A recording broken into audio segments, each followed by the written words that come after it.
Une valeur de croissance et une valeur, un groupe qui promet une croissance quelle que soit la conjoncture mondiale, c'est ça? Une croissance voilà, exactement. Je crois qu'il faut contre vents et marées aujourd'hui se concentrer sur les sociétés qui ont mis le client au cœur de leur stratégie, parce que nous sommes passés dans son monde client. Regardons Amazon, une valeur emblématique dont nous sommes tous devenus clients en quelques années, société qui n'existait pas il y a 20 ans, qui aujourd'hui a des rythmes de croissance qui sont entre 25 et 35%, alors que la société a déjà dépassé 100 milliards de dollars de chiffre d'affaires et une performance qui était exceptionnelle l'année dernière, plus de 80% de hausse, et la société qui continue de remonter sur ses dernières publications, elle a pris 10%. Et donc, certes, ce sont des valorisations qui sont élevées, mais là encore, les sociétés qui sont vraiment les gagnants de cette révolution digitale sont des sociétés qui ont encore beaucoup à gagner en termes de valorisation. Et je crois que c'est plus tellement le choix de la zone géographique aujourd'hui qui importe, mais vraiment le choix des sociétés qui seront les gagnants de demain, parce qu'en face, les sociétés qui vont rester sur des stratégies produits, des stratégies prix, elles vont disparaître. Et vraiment avec une vitesse aujourd'hui de naissance des sociétés. Amazon, c'est une société qui a 20 ans, qui aujourd'hui fait partie des sociétés gigantesques dans le monde, ou Google, Alphabet, une société énorme qui n'existait pas il y a 25 ans. Et quand vous investissez dans Google, vous investissez aussi, alors non seulement sur le numérique, mais aussi dans l'automobile, puisque Google se lance dans la voiture autonome, vient de passer un accord avec Fiat. C'est pour ça qu'investir dans l'automobile aujourd'hui n'est plus une question d'allocation géographique, mais une question d'investir dans les constructeurs qui ont fait le bon choix, puisque demain, les constructeurs qui n'auront pas fait le choix du véhicule autonome vont tout simplement disparaître. Le nombre de voitures qui vont être vendues avec ces véhicules autonomes vont être divisé par 10. Et donc il y aura les constructeurs comme BMW qui vraiment, parce qu'ils ont des stratégies clients, sont centrés sur l'évolution du véhicule et le fait qu'on va acheter l'usage du véhicule plutôt que la voiture.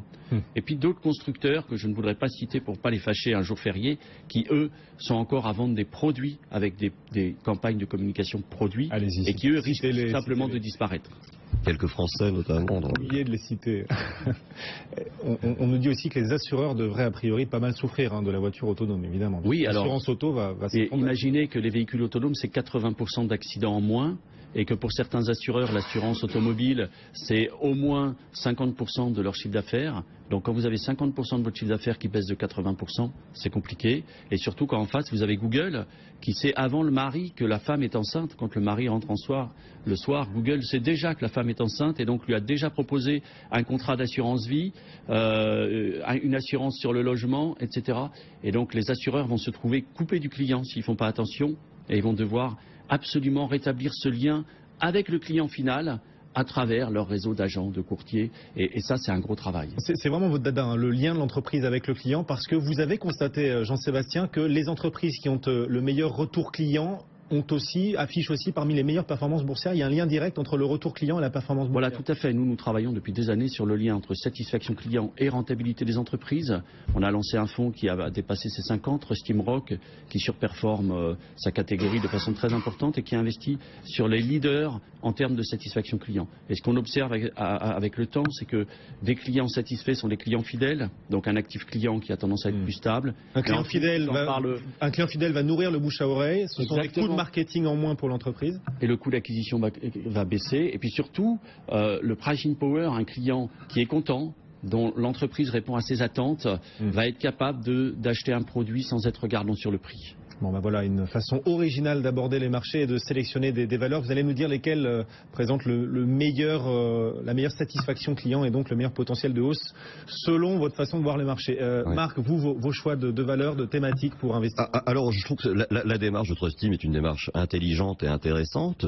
S'intéresser au retour à la satisfaction client. Alors, c'est pas nous chez Vega le driver principal de notre gestion. Vous le savez, puisque nous, notre gestion, c'est plutôt les marques fortes, les brevets, les barrières à l'entrée qui protègent en fait finalement les acteurs et les marges des entreprises. Alors nous aussi, on surperforme très largement. Les deuxièmes. C'est vrai que l'un et l'autre, vous affichez parmi les meilleurs performances des dernières années. Mais je comprends parfaitement, je partage parfaitement cette grille de lecture. Qui est certainement effectivement très intéressante et c'est évidemment une des choses qu'une entreprise doit essentiellement rechercher si elle veut survivre. Dans votre prisme à vous, qui consiste plutôt à privilégier les marques les plus fortes, les valeurs, les entreprises les plus capables de délivrer des brevets face à cette croissance de plus en plus morose, ça nous emmène vers quelle valeur, vers quel titre ça? Ça nous amène toujours vers les traditionnelles valeurs de concession, vers les valeurs...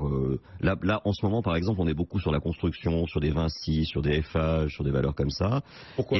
Pour profiter du boom. Pour profiter voilà, de la reprise de l'immobilier, de la France, etc. Mais traditionnellement, on a été beaucoup évidemment sur des Hermès, sur des Roche, sur des Essilor, sur des Anheuser-Busch, sur des valeurs comme ça. C'est trop cher. Alors on y est toujours en fond de portefeuille, et après en plus de ces valeurs qui ont une vie, un très faible turnover dans nos portefeuilles, on va essayer de prendre aussi quand même les choses qui à un moment donné nous paraissent être sur les 6 mois, 2 ans portées par les cycles. Mais c'est vrai que cette approche est intelligente, et de comprendre la satisfaction client, parce que ça reste de toute façon, in fine, le client est quand même le juge de paix final du produit. Donc nous on l'aborde effectivement en se disant il va rechercher un sac Hermès parce que y a derrière ça du prestige, voilà.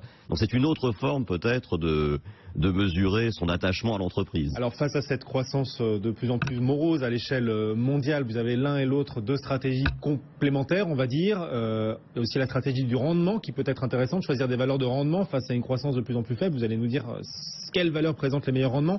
Juste avant, Jean-Sébastien, vous, à travers votre lecture, satisfaction client, c'est quoi les 2-3 valeurs incontournables pour miser sur potentiel de hausse lié à la satisfaction client? Alors, dans les grandes valeurs, il y a 2 sociétés en France qui sont des leaders mondiaux et qui s'appuient sur une culture client extrêmement forte, qui sont des sociétés industrielles dont on n'a pas forcément l'idée de la rattacher aux clients au premier abord, qui sont Michelin et Air Liquide. Voilà 2 sociétés qui ont repoussé les concurrents extrêmement loin, avec une culture client extrêmement forte. C'est ce qui a sauvé Michelin face à l'arrivée des Chinois. Et Air Liquide construit une société depuis des années dans la durée, en travaillant justement sur la satisfaction client. Donc le client, c'est pas forcément le consommateur. Non, le client, voilà, une entreprise, c'est un collectif au service du client. Et quand il n'y a plus le client, ça devient une association ou un hobby. Mais toute entreprise a des clients, et d'ailleurs les enquêtes que nous réalisons avec Ipsos, nous les faisons dans tous les secteurs. Aucun secteur n'échappe, sauf peut-être les mines de charbon et les ventes d'armes, où c'est difficile d'aller interroger les clients. Ouais. Après, dans les petites entreprises... Juste sur Air Liquide, la publication a plutôt déçu la semaine dernière d'Air Liquide, pour le coup. Oui. Oui, mais c'est toujours pareil. Il faut regarder au-delà des attentes à court terme, la stratégie de l'entreprise. Et sur des périodes qui sont de quelques trimestres, la société n'a jamais déçu. Elle est partie dans une grosse acquisition, grosse intégration. Et donc, probablement que le management a été un peu mobilisé sur cette acquisition. Mais nous leur faisons une confiance absolue pour se recentrer sur l'essentiel de l'entreprise, le client. Air Liquide et Michelin, donc parmi vos voilà, favoris. Parmi les grosses entreprises, ouais. Je sais que vous êtes friands de petites entreprises. Oui. Donc, il y a une petite société en France qui est très centrée sur la satisfaction client et qui progresse chaque année, c'est la Compagnie des Alpes, une société qui a mis en place des critères de grande satisfaction client, à la fois au Futuroscope où ils ont réussi à redresser ce parc qui était vraiment en perte de vitesse. Et dans les stations de ski, ils sont en train de mettre en place tout un concept basé sur la satisfaction client, la grande satisfaction, qui leur permet de maintenir un niveau correct malgré un marché qui a plutôt tendance à baisser. Dans les stations de ski, Compagnie des Alpes gère notamment les remonts de pente. Donc voilà, en haut du remont de pente, il y a un livre d'or où on dit qu'on est content du remont de pente. Enfin, comment ça se passe la satisfaction client sur le fait que vous ne fassiez plus la queue pour acheter votre forfait, le fait qu'il y ait des forfaits famille qui soient moins chers. Voilà, le fait de travailler, c'est très important, avec les stations pour qu'il y ait plus de lits, plus de capacité d'accueil, oui. Qu'il y ait ils ont mis en place par exemple des luges d'été et luges d'hiver dans pas mal de stations, qui permet à la famille, à la personne de la famille qui ne fait pas de ski, d'avoir quand même quelque chose.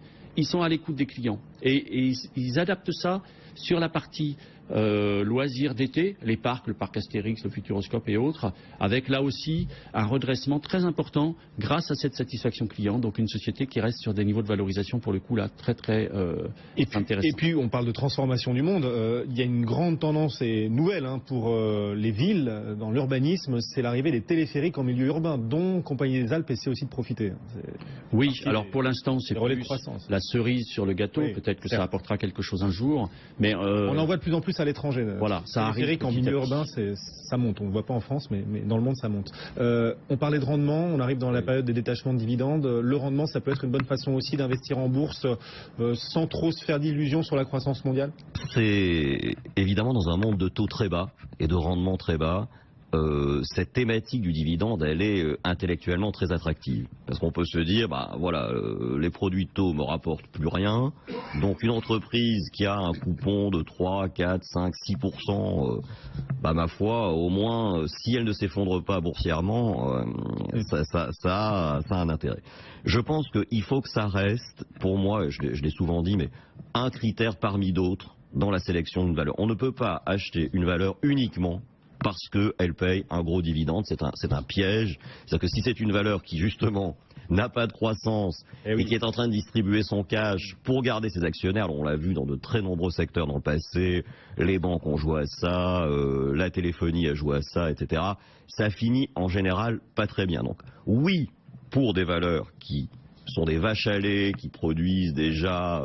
qui affiche et voilà, de la croissance et du... Mais voilà, pour moi, il faut qu'il y ait les deux. Voilà. Et je préfère un coupon un peu plus petit sur une valeur dont l'activité se développe bien, ou la boîte se développe bien. Voilà, donc c'est un critère parmi d'autres. Nexity, par exemple, bon rendement, Nexity, valeur de croissance. Parfait, voilà, très belle thématique. En plus, l'immobilier redémarre, donc c'est tout à fait un bon exemple de valeur qui rejoint les deux critères. Jean-Sébastien ? Oui, je voudrais ajouter quelque chose sur le rendement. Comme le dit très justement Jeff Bezos, le patron d'Amazon, sur le long terme, l'intérêt de l'actionnaire et du client se rejoignent. Et donc, c'est intéressant aujourd'hui de regarder justement les sociétés qui taillent dans le coupon pour investir sur le client. Et celles qui ne le font pas, certaines sociétés, je pense à Accor par exemple, qui est une société qui est coincée entre Booking d'un côté et TripAdvisor de l'autre, devrait investir beaucoup pour se sortir de cette tenaille et peut-être sacrifier son dividende. C'est dit. Merci messieurs pour ce face-à-face. Jean-Sébastien Bellet, Trust Team Finance, et Marc Riès pour Vega IM. Bon retour, bon jeudi de l'ascension, le CAC 40 qui ne fait pas le pont, qui progresse aujourd'hui de 0,47%.